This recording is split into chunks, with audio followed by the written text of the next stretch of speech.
ప్రభునందు ప్రియమైనటువంటి దేవుని పిల్లలారా, ప్రతిరోజు ఆలస్యం అవుతుంది. అందుకనే ఈరోజు మొదటి వర్తమానాన్ని ఆపివేసి 9:30 కల్లా వాక్యాన్ని స్టార్ట్ చేయాలన్న ఆలోచనతో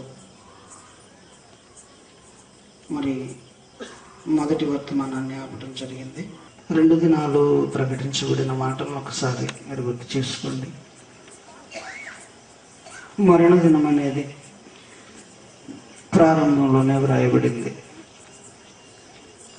దేవుడు మాట ఇచ్చిన తరువాత ఎక్కడ కూడా మాట మీరని వాడిగా, మాట తప్పని వాడిగా, మాటకు ప్రాధాన్యత ఇచ్చేటువంటి వాడిగా తను కానీ దేవుడు ఏమన్నాడంటే, నువ్వు ప్రాణం తీయవలసిన లేదు, మాట తప్పేవా పాపమే అన్నాడు. మాట అంటే మాటకి ఇచ్చిన ప్రియారిటీ చాలా గొప్పది.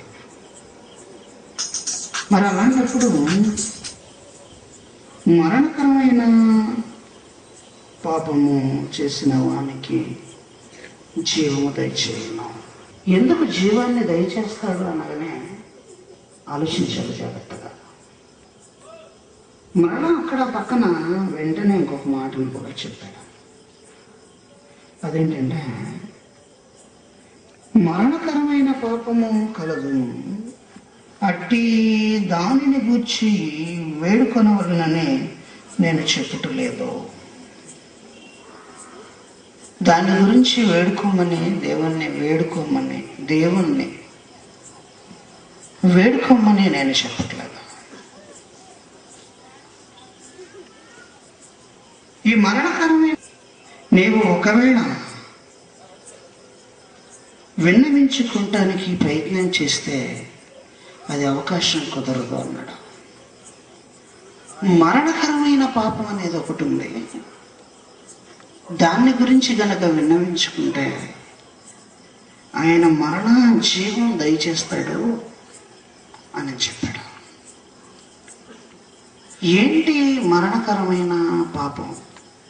నిన్న మొన్న మరణకరమైన రోగాన్ని గురించి ఆలోచించాం.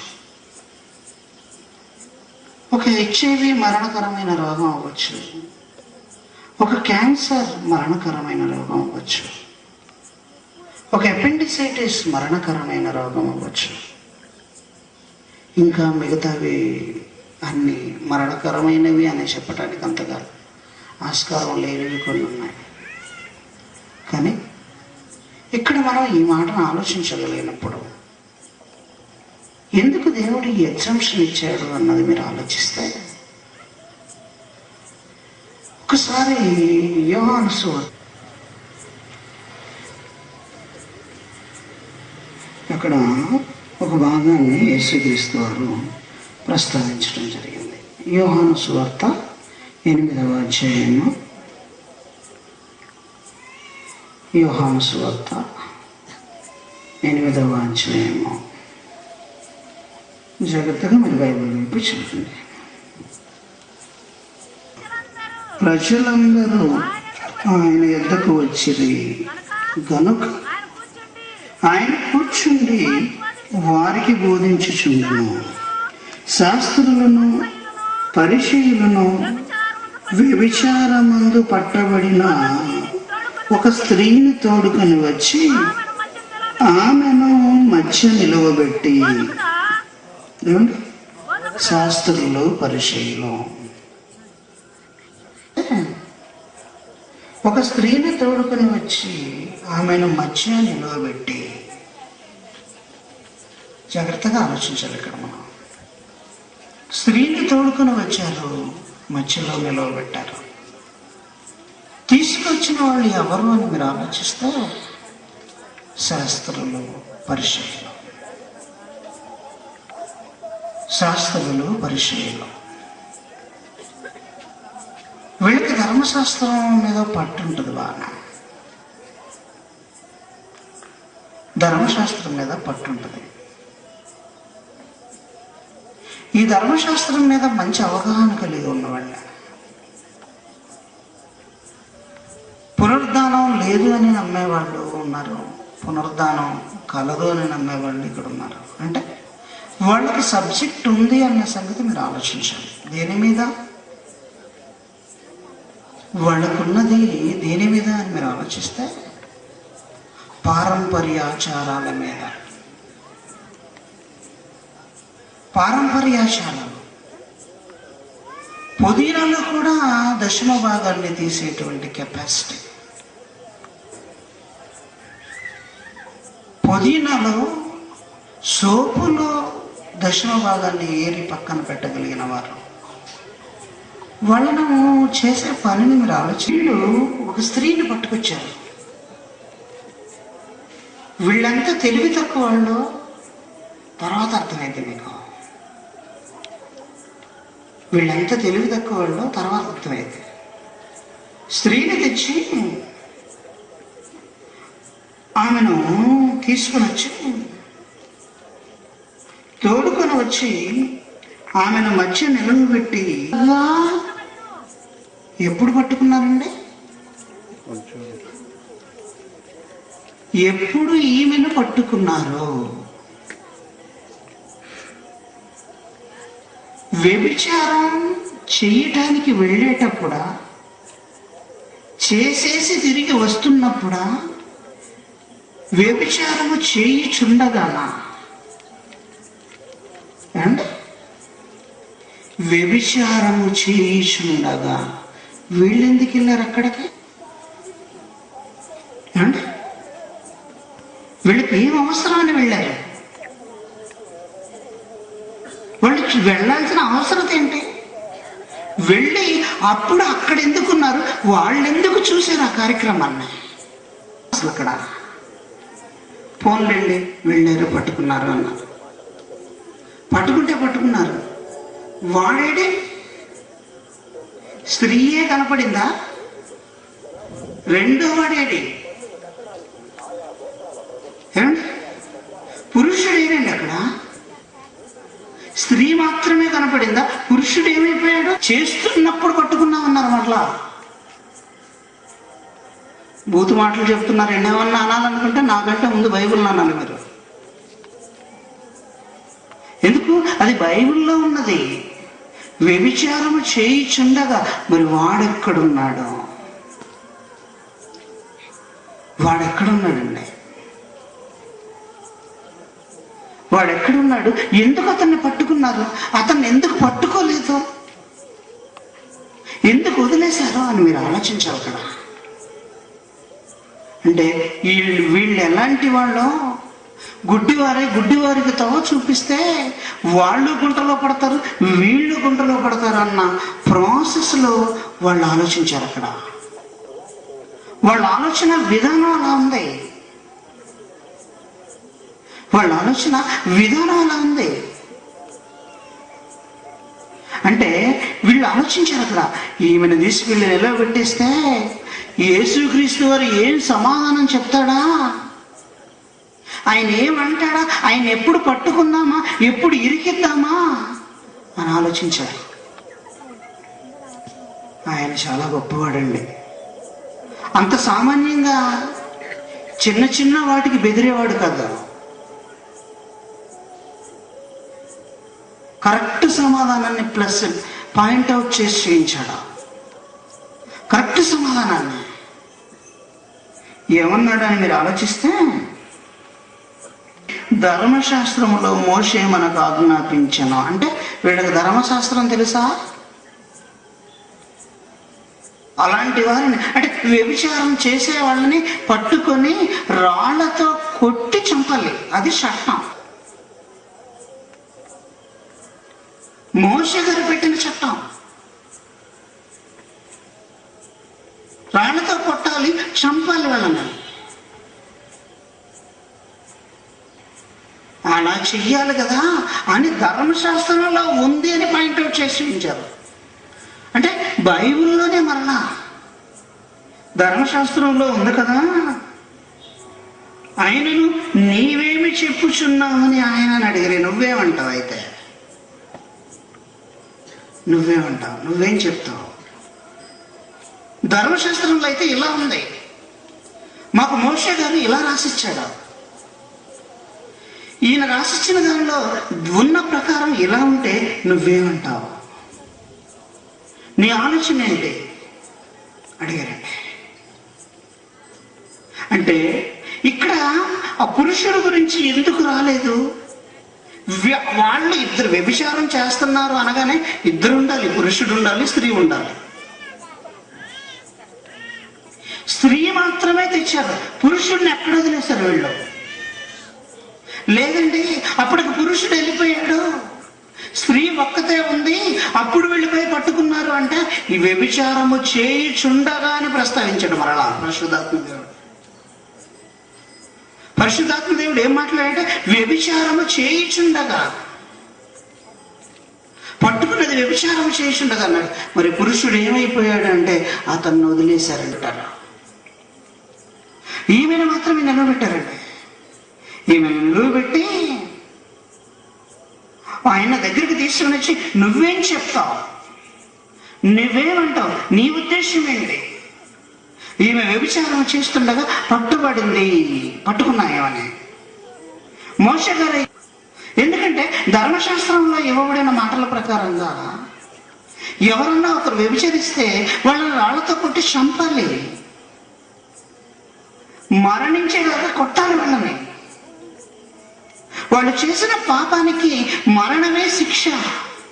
కానీ అది పాత నిబంధన, అది పాత నిబంధన. క్రీస్తు వచ్చిన తర్వాత క్రీస్తు మాట ప్రకారంగా, క్రీస్తు ఉద్దేశ ప్రకారంగా, ప్రేమ అన్న సందేశ ప్రకారంగా రాయి పెట్టి కొట్టి చంపవలసిన అవసరత కాదదే.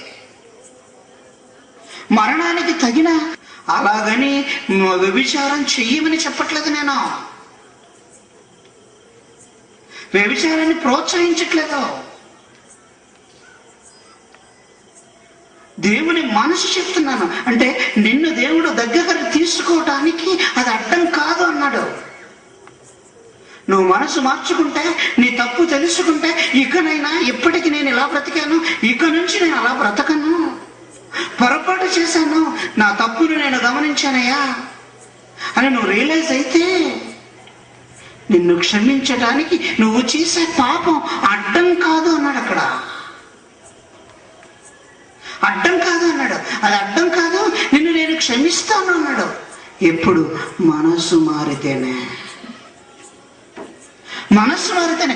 మనస్సు మారకుండా కాదు. మరలా ఏదో వచ్చేసి అడిగేసి మరలా వెళ్ళిపోతాను, మళ్ళీ మూతి తుడుచుకుంటాను, మళ్ళీ అక్కడికి వెళ్ళిపోతాను, మళ్ళా శుభ్రంగా మన ఇష్ట ప్రకారం మనం ప్రవర్తించేస్తానంట అనగానే ఆలోచించాలి ఇప్పుడు జాగ్రత్తగా.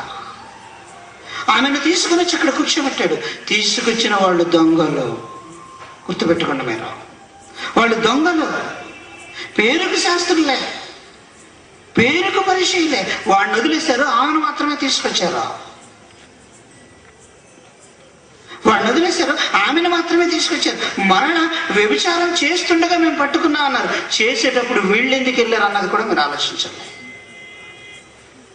ఇలా తీసుకొని కూర్చోబెట్టినప్పుడు ఈ పాపానికి ప్రాయశ్చిత్తం ధర్మశాస్త్ర ప్రకారంగా మరణమైతే, మరణాన్ని విధించకుండా యేసుక్రీస్తు వారు ఏం విధించాడు అన్నది మీరు ఆలోచిస్తే కిందకి చదవండి. ఏమన్నాడు? ఆయన మీద నేరము మోపవలనని ఆయనను శోధించు ఇలాగున అడిగిరి. ఆయన మీద నేరం మోపాలి, ఆయన మీద నేరం మోపాలని ఇలాగూ అడిగిరి. అయితే యేసు వంగి నేల మీద ఏమో వ్రాయించుండని. ఏమో అన్నాడు, మీ పాపాలని కాదు, అక్కడ మళ్ళా ఉంది. ఏమో అన్నాడు, పాపములు వ్రాయించుండెను అనలేదు. ఏమో వ్రాయించుండెను. వారు ఆయనను పట్టు వదలక అడుగుచుండగా తల ఎత్తి చూచి, మీలో పాపము లేనివాడు మొట్టమొదట ఆమె మీద రాయి వేయవచ్చునని వారితో చెప్పి మరలా వంగి నేల మీద వ్రాయిచుండెను. వీళ్ళేమో అడుగుతున్నారు ఆయన్ని, శోధిస్తూ అడుగుతున్నారు ఆయన మీద నేరం మోపాలని. ఈయన శిక్ష విధిస్తాడా, ఒకవేళ విధించకపోతే మోషే ధర్మశాస్త్రాన్ని అతిక్రమించాడని, ఆ కట్టడను మీరాడని అతని మీద నింద వెయ్యాలి. ఆయనేమో అలా చెప్పలేదు. అక్కడ వీళ్ళ సంగతి ఎరిగిన వాడే కింద నేల మీద వంగి వాళ్ళకు సమాధానం చెప్పకుండా ఏమో అన్నాడంటే చెప్పడం ఇష్టం లేదు ఆయనకి. ఏం రాస్తున్నాడో చెప్పదలుచుకోలేదు పరిశుద్ధాత్మ దేవుడు. చెప్పాలనుకుంటే అక్కడ ఏదో చెప్పేవాడు, వారి పాపములు రాయించిండేనో అని అనేవాడు, కానీ ఆ మాట అనలేదు. అందుకని అది చెప్పటం ఇష్టం లేక ఏమో రాయిషుండేనో అన్నాడు. ఆయనకి ఇష్టం లేనప్పుడు మనం పాపాలు రాస్తున్నామని మనం చెప్తే తప్పు చేస్తున్నాం, బైబిల్లో లేనిది చెప్తున్నాం. ఏమో రాయిషుండేనో అన్నాడు, రాస్తున్నాడు, ఏదో రాస్తున్నాడు పాపం. అది మనకు చెప్పడం ఆయనకి ఇష్టం కదా. వరమాట విని పెద్దవారు మొదలుకొని చిన్నవాని వరకు ఒకని వెంట ఒకడు బయటికి వెళ్ళిరి. యేసు ఒక్కడే మిగిలెను, ఆ స్త్రీ మధ్యన నిలువబడి ఉండెను. తల ఎత్తి చూచి వేశ్య అన్నాడండి. వేశ్య అన్నాడా? అమ్మా ఏమండి, ఆయన మాట ఎంత బాగుంటుందో చూడండి. అమ్మా, ఒక వేశ్యని పట్టుకొని, వ్యభిచారం చేసిన ఒక స్త్రీని పట్టుకొని ఎంత మర్యాదగా, ఎంత రెస్పెక్టబుల్గా పదప్రయోగం చేశాడు అని ఆలోచిస్తే, అమ్మా ప్రభువా నేను. అందుకు యేసు వారెక్కడ ఉన్నారన్న పదం చదవలేదమ్మా. అమ్మా, వారెక్కడ ఉన్నారు, ఎవరునూ నీకు శిక్ష విధింపలేదా? వాళ్ళెక్కడ ఉన్నారు, ఎవరూ శిక్ష విధింపలేదా?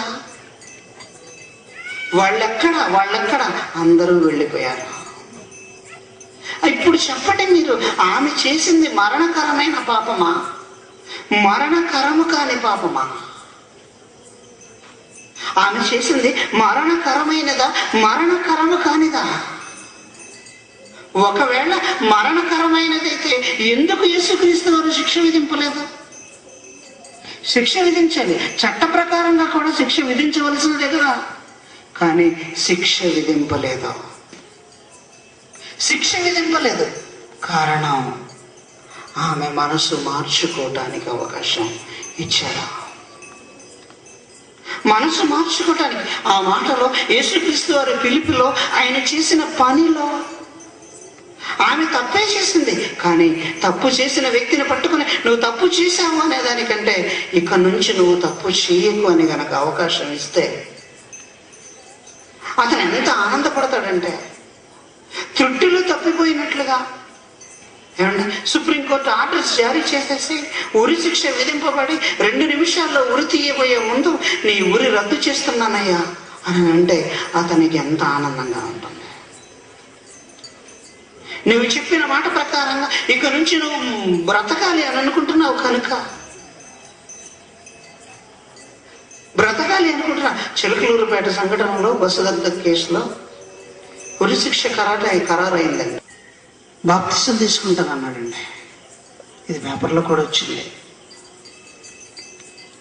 అనుకోని విధంగా మరణ శిక్ష తప్పిపోయింది అతనికి. ఉరి తీయబడలేదు, అతను ఉరి తీయబడలేదండి. మనసు మార్చుకున్నాడు. మనసు మార్చబడింది.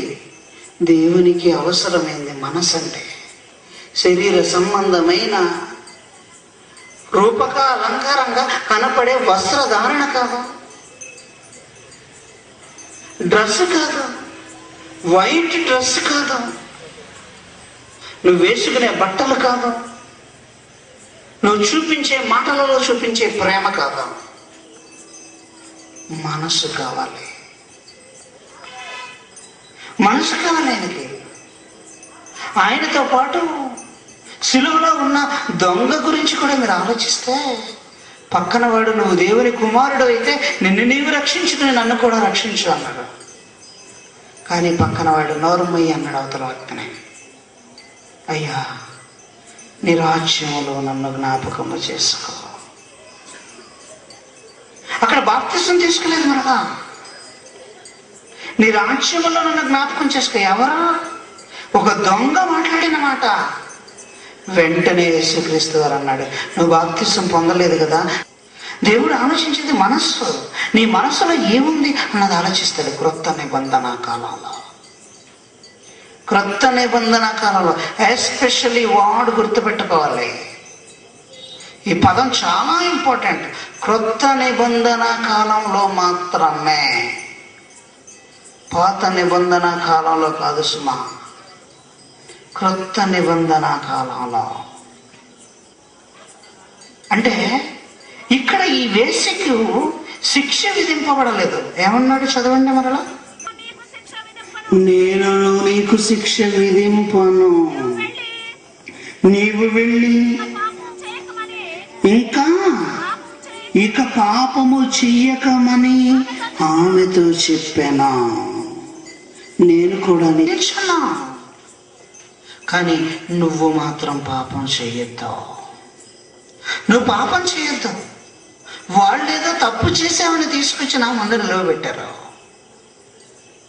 వాళ్ళేదో తప్పు చేసామని తీసుకొచ్చి నా ముందు నిలవబెట్టారు, కానీ నువ్వు మాత్రం పాపం చేయకు అంటే క్షమించినట్లుగా కనబడుతుంది అక్కడ. అక్కడైతే ఓల్డ్ టెస్టిమెంట్ ప్రకారంగా రాళ్లతో కొట్టి చంపాలి, కానీ రాళ్లతో కొట్టబడలేదు, రాళ్లతో కొట్టబడలేదు, చంపలేదు, క్షమించి వెళ్ళి. అంటే మరణకరమైనదా మరణకరము కానిదిగా మారిందా చెప్పండి. ఒకప్పుడు మరణకరమైనదే, ఒకప్పుడు మరణకరమైనదే, కానీ నువ్వు మనసు మారితే అది మరణకరము కానిదే. నీ మనస్సు మార్చుకున్నావా? ఇప్పుడు ఈ మాటలు విన్నావా? ఈ 3 రోజుల కార్యక్రమంలో మీ మనసులు మారాయా? మీరు మార్పు చెందారా? మారు మనసు పొందారా? ఒకవేళ మీ మనసు మార్చుకున్నారా? తెలియక తప్పు చేశామండి, పాపం చేశామండి అని అనుకున్నారా? మనసు మారారా? అయితే మిమ్మల్ని క్షమించడానికి సిద్ధంగా ఉన్నాడు. దానివల్ల నువ్వు నిత్యాగ్రలోనికి వెళ్ళావు అన్నాడు, నిన్ను క్షమిస్తా అన్నాడు. మనసు మారిన మరుక్షణం అది మరణకరము కానిది. ఒకప్పుడు మరణకరం అది. ఎప్పుడు? ఒకప్పుడు అనగానే ఓల్డ్ టెస్టిమెంట్ ప్రకారం అనకండి, మళ్ళా నీ మనసు మారనప్పుడు, నీ మనస్సు మారినప్పుడు అది మరణకరమైనదే. నీ మనస్సు మారిందా అది మరణకరము కాదు. నీ మనసు మారితే ఇక మరణకరం కాదది. ఇప్పుడు చదవండి యోహాను రాసిన మొదటి పత్రిక, యోహాను రాసిన మొదటి పత్రిక చివరి అధ్యాయము 16వ వచనం. మరణకరం కాని పాపము చేయగా, మరణకరము కాని పాపము చేసిన వారికి జీవము దయచేయను, జీవము దయచేయను. నువ్వు మనసు మార్చుకున్నావా? నువ్వు మనసు మారినప్పుడు అది మరణకరమైనది, మనసు మారిన తర్వాత అది మరణకరము కానిదిగా మారిపోయింది, అది మరణకరము కానిదిగా మారిపోయింది. ఇప్పుడు ఇది వన్ సైడ్. ఇంకొక క్యారెక్టర్ని చూపిస్తాను ఇప్పుడు మీకు, ఇంకొక క్యారెక్టర్. ఒకసారి సంఖ్యాకాండంలోనికి వెళదాం. సంఖ్యాకాండము మీ బైబిల్ వైపు చూడండి పిల్లలు, 20వ అధ్యాయము. దయచేసి అందరూ మీ బైబిల్ వైపు చూడండి. సంఖ్యాకాండము 20వ అధ్యాయము.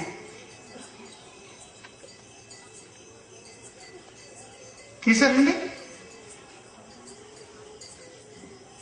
అందరు తీసారా? చూడాలి మీరు, అందుకని నేను ఆపుతుంది. మోషే గారు నాయకత్వంలో ఇశ్రాయేలీలు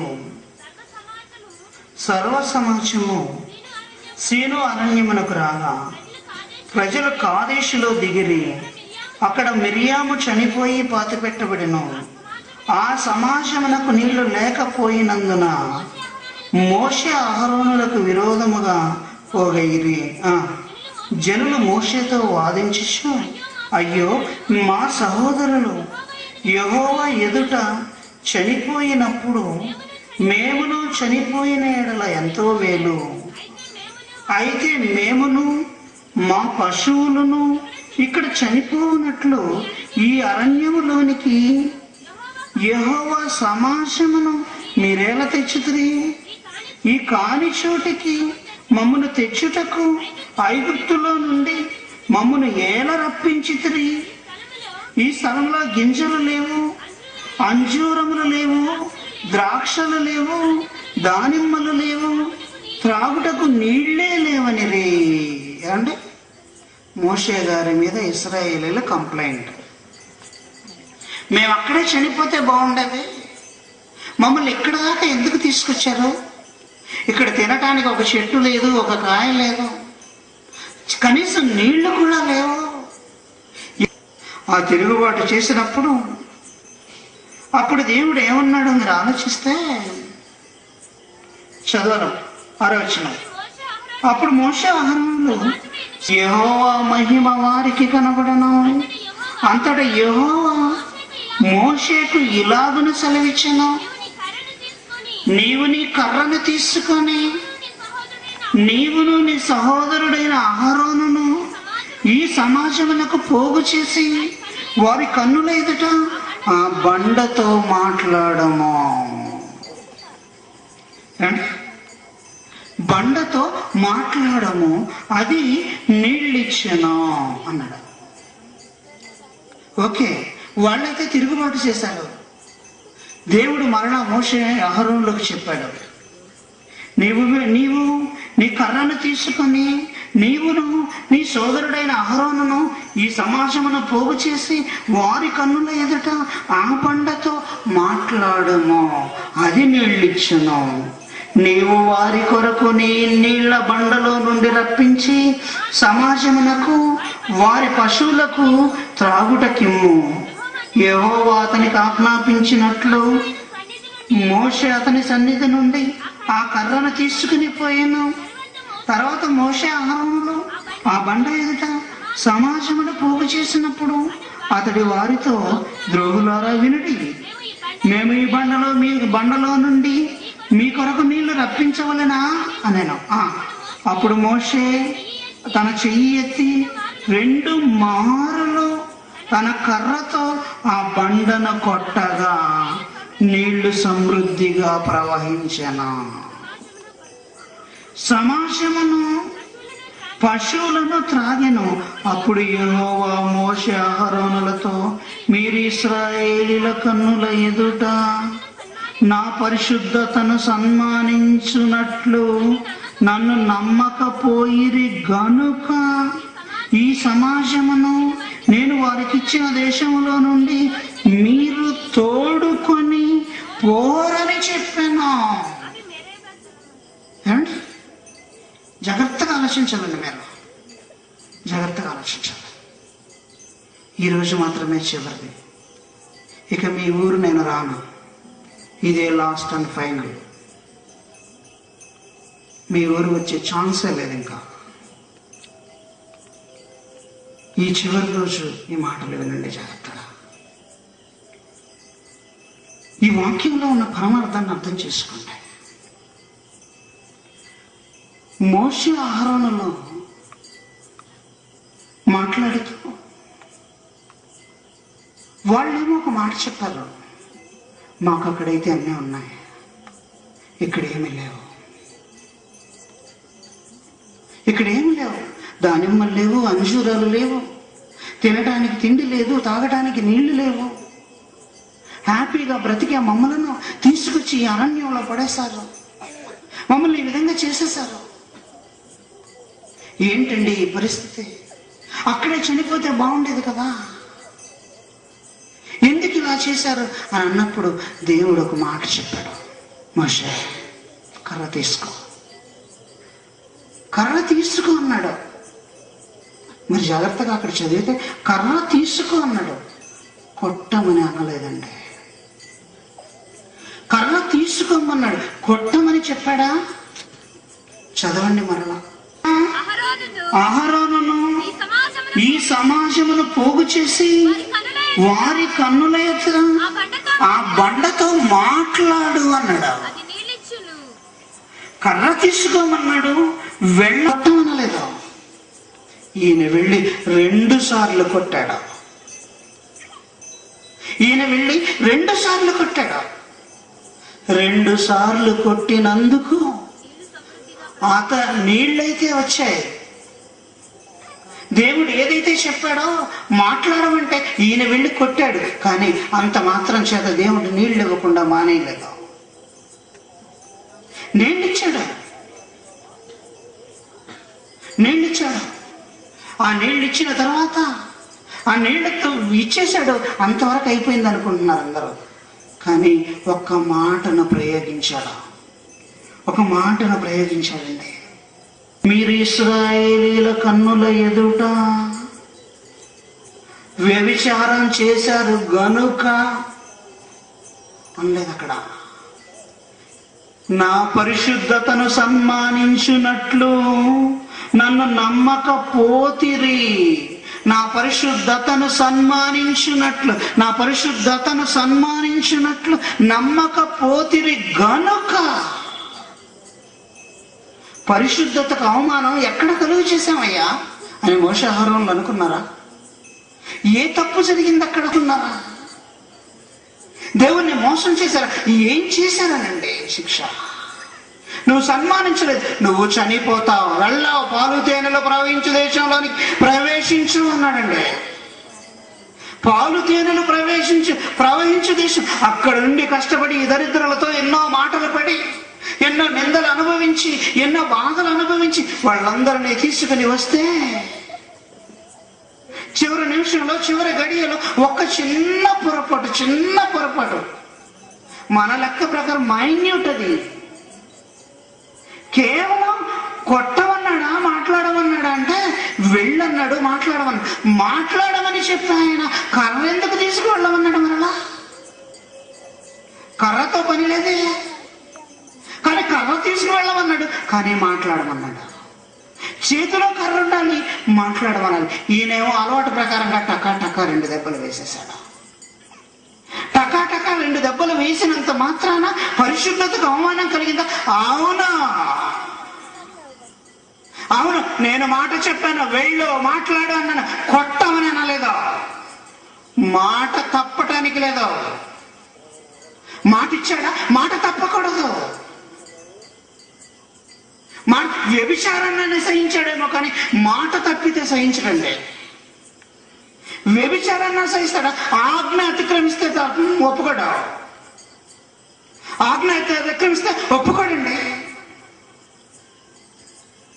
మీ ఊరికి రావాలంటే ఎన్నో కట్టడాలంట, విధులంట, ఎన్నో ఆలోచనలంట. ఇవన్నీ కట్టడలో, పర్మిషన్లు, విధులు ఉంటేనే నేను ఇక్కడ అడుగు పెట్టాలి. నాకు అవసరం లేదు. ఇంకా ఆ కట్టడలో విధులతో నాకు సంబంధం లేదు. ఉచితంగా నేను వచ్చి దేవుని మాటలు చెప్పడానికి ఈ కట్టడలో ఈ విధులు అంత అవసరమా? ఏమండి? ఎందుకండి మా డబ్బులతో మేము ఉచితంగా వచ్చి వాక్యం చెప్పడానికి ఇన్ని కట్టడాలు, ఇన్ని విధులు? ఏ కట్టడ ఇది? మత కట్టడా, కుల కట్టడా? ఎందుకు? ఏ తప్పు ఇది? ఏం తప్పండి ఇది? పర్మిషన్ తీసుకోవాలి, రావాలి, పెట్టకూడదా? వాక్యం చెప్పకూడదా? రాజ్యాంగం నాకు ఇచ్చిన అధికారం ఇది. రాజ్యాంగం నాకు అధికారం ఇచ్చిందండి. వెళ్ళి వాక్యాన్ని ప్రకటించాలి. మీరు వెళ్ళి సర్వ సృష్టికి సువార్త ప్రకటించండి. నమ్మి బాప్తిసం పొందిన వాడు రక్షింపబడును, నమ్మని వానికి శిక్ష విధింపబడును. వాక్యానికి అడ్డం నిలబడితే మస్ అయిపోతారు అందరూ. దేవుని వాక్యాన్ని ఆపడానికి ఎవరికి శక్తి లేదండి. ప్రపంచంలో ఎవ్వరు ఆపడానికి లేదు. సూర్య చంద్ర నక్షత్రాల శాతం గజగజలు ఆడించి ప్రకృతిని అదుపులో పెట్టగల సమర్థుడు. మాట తప్పారా మస్ అయిపోతారు ఎవరైనా. కానీ దేవుని మాటలండి, ఉచితంగా వచ్చి వాక్యం చెప్తుంటే ఎందుకు ఆపాలి? ఎవరు ఆపాలి చెప్పండి. కొంతమంది, పాపం పెట్టొద్దన్న వాళ్ళు సరిచేసేవాళ్ళు కొంతమంది, వాళ్ళను బుజ్జగించడానికి పాపం లేని అన్ని వచ్చేవాళ్ళు ఇంకొంతమంది. ఏమంటే మీ మనులు అడిగామా, మీ మాన్యాలు అడిగామా, మీ డబ్బులు అడిగామా? ఇన్ని మాటల మధ్య ఇన్ని విధాలుగా వచ్చి వాక్యం ఎందుకు చెప్పాలి, ఎందుకు రావాలి? ఆలోచించండి ప్రియమైన దేవుని బిడ్డలు. ఇది మరణకరమైన పాపం. ఇది మరణకరమైన పాపం. అంటే వ్యభిచరిస్తే తప్పు కాదు, దొంగతనం చేస్తే తప్పు కాదు. మనసు మార్చుకున్నారా, మరణ వెళ్ళటానికి అవకాశం కల్పింపబడుతుంది. మనసు మార్చుకోలేదా, వెళ్ళడానికి అవకాశం. మనసు మార్చుకున్న ప్రయోజనం లేని దశ. పరిశుద్ధతకు సన్మానించినట్లుగా నీవు ప్రవర్తించలేదు అన్నాడు. నా పరిశుద్ధతకు అవమానం కలిగింది అన్నాడు. నువ్వు మాట్లాడమన్నావు, నేను మాట్లాడమన్నాను, నువ్వు వెళ్ళి కొట్టావు. తప్పు చేసావు మోజేస్, తప్పు చేశావు. నా ఇల్లంతటిలో నమ్మకమైన వాడివే. దేవుని వాక్యానికి అడ్డం చెప్పకండి. అది కుల కట్టుబాట్లు, మత కట్టుబాట్లు పెట్టకండి. సంఘాలు పెడితే ఒప్పుకోకండి. ఇప్పటికే శాఖోపశాఖలుగా విడిపోయాయి క్రైస్తవ్యం. మనమే కలిసి ఉండవలసిన మనమే ఇప్పటికి శాఖోపశాఖలు. నేను బలానా శాఖ, నేను బలానా శాఖ, నేను ఆర్సీఎం, నేను బాప్టిస్టు, నేను పెంతెకోస్తు, నేను ఆ కోస్తు ఈ కోస్తు, దరిద్ర కోస్తుని పెట్టి సచ్చారు వీళ్ళంతా.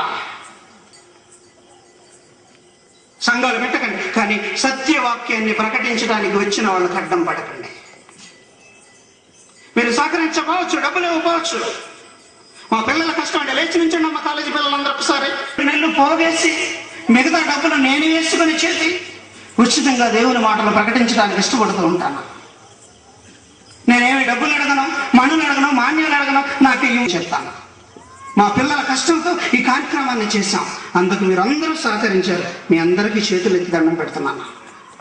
మీ అందరి సహకారం, సంఘాలు కానివ్వండి, సంఘ కాపర్లు కానివ్వండి, పెద్దలు కానివ్వండి, విశ్వాసులు కానివ్వండి. కానీ అయ్యే ఖర్చు 15,000 అయినా లెక్క చేయదలుచుకోలేదు. ఒక కానుకలు పట్టాలనుకున్నాను నేను. ఈరోజు కానుకలు పడదామనుకున్నాను. ఎందుకంటే వాళ్ళ కష్టం ప్రభు కార్యాభివృద్ధి ఎందు ఎప్పటికీ ఆసక్తిలో ఉండండి. ఎప్పటికి ఎందుకన్నాడు తెలుసా? మీ ప్రయాసము వ్యర్థము కాదని ఎరిగి. ఆ డబ్బులతో ఆ సంచి రమేష్ గారికి అప్పచేద్దాం. రమేష్ గారు ఆ సంచిలో ఆ డబ్బులు మొత్తం ఎవరెవరికి ఎంత ఇవ్వాలో ఇచ్చేస్తారు. మిగతా డబ్బులు నేను వేసుకుందాం అనుకున్నాను. కానీ ఇప్పుడు పట్టే ఉద్దేశం లేదు. ఎందుకంటే మేమేదో కానుకలు పట్టి చందాలు తెచ్చుకోవడానికి రాలేదు.